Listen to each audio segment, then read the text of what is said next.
उसमें अब जाति को लेकर के अब विशेष टिप्पणी होने लगी। देखिए, मैं बहुत ऐसी कोई बात नहीं कहना चाहता हूं जिससे माहौल बिगड़े, लेकिन ये बात आपको स्वीकार करनी पड़ेगी। जितने लोग हैं, मैं जितने चैनलों को देख रहा हूं या यूट्यूब पर या कहीं ना कहीं, सबसे ज्यादा जातिवादी अगर कोई पार्टी है तो वो भारतीय जनता पार्टी। ये आज मैं पहली बार नहीं कह रहा हूं, इससे पूर्व में भी मैंने कहा कि सबसे ज्यादा जातिवादी पार्टी कोई है तो वो भारतीय जनता पार्टी है।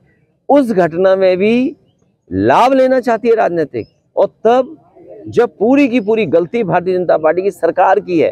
कभी कोई पूछे जाकर के कि जो परिवार थे उन्होंने कितनी बार दरखास्त दी, कौन अधिकारी नहीं था जिसके सामने वो गए ना हो न्याय के लिए, लेकिन न्याय क्यों नहीं मिला? न्याय क्यों नहीं मिला? अगर कोई जिम्मेदार है न्याय न देने के लिए तो वो भी इस घटना का अपराधी होगा। भैया, बाबा जी का बुलडोजर हर जगह पहुंच जाता है। मैनपुरी के पूर्व जिला पंचायत अध्यक्ष रहे आशु दिवाकर, जिन्होंने एक गरीब की जमीन, करोड़ों रुपए की बेशकीमती जमीन कब्जा ली, उसके खिलाफ मामले दर्ज, हत्या भी हुई, अभी तक कोई कार्रवाई नहीं हुई है। वो घटना एक सीधे साधे भोले भाले किसान के साथ धोखा होना।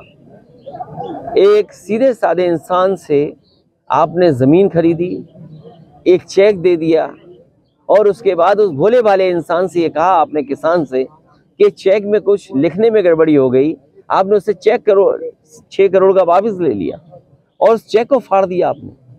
इससे ज्यादा कानून व्यवस्था को लेकर के जो जीरो टॉलरेंस की बात हुई थी, क्या हो सकता है बताओ? और फिर वो बचा कौन रहा है उसको? मुख्यमंत्री खुद बचा रहे हैं, डिप्टी सीएम खुद बचा रहे हैं।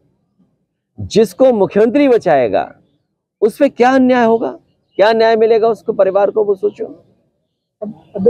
ये जो घटना कानपुर वाली है, इसमें कोई और नहीं बचा रहा है, मुख्यमंत्री और डिप्टी सीएम बचा रहे हैं, क्योंकि उनकी जानकारी में ऐसी घटना हुई है। और सोचो, वो तो डॉक्यूमेंटेड है। आपने चेक दिया, आपने चेक वापस ले लिया, रजिस्ट्री में उस चेक का नंबर है, उसके बावजूद भी आपको क्या चाहिए सरकार को? सोचिए। 5 राज्यों में चुनाव का ऐलान किया जा रहा है। अब हम और आप लोग बैठे हैं यहाँ, तारीख आ गई होंगी जहाँ समाजवादी पार्टी का संगठन है, समाजवादी पार्टी वहां पर बीजेपी को हराने के लिए काम करेगी।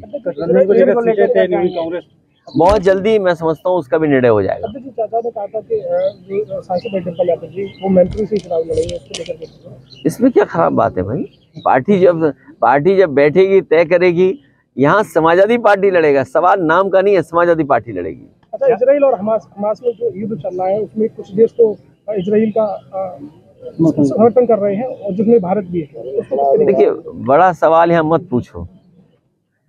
ये दुनिया को पता नहीं क्या हो गया है, कहाँ रशिया यूक्रेन में घुस गया, यहाँ एक ही रात में सोचो कहाँ क्या हो गया। दोनों झगड़े हो गए, और भी कई हिस्सों में झगड़े चल रहे हैं। दुनिया में अगर इस तरह की चीजें होंगी, एक देश दूसरे देश के मुकाबले खड़ा हो जाएगा, तो चिंता की विषय तो देश की रहेगी। और देश के, क्योंकि हमारी सरकार नहीं है और देश के सवाल पे हम कोई जवाब नहीं दे सकते हैं। ये सरकार जो निर्णय लेना चाहती है, सरकार निर्णय ले अपना, लेकिन वॉर न हो कहीं भी। जाति जनगणना की बात यूपी में खासकर बीजेपी हमेशा स्पष्ट अपनी बात नहीं रखती है, बस्ती नजर आती है, क्या वजह? कोई बचती नहीं है, बीजेपी भी स्वीकार करेगी, आप देखिएगा। और स्वीकार नहीं करे तो देखना आप, उसमें जो पीडीए के लोग हैं जाति जनगणना को लेकर के बहुत खुश हैं।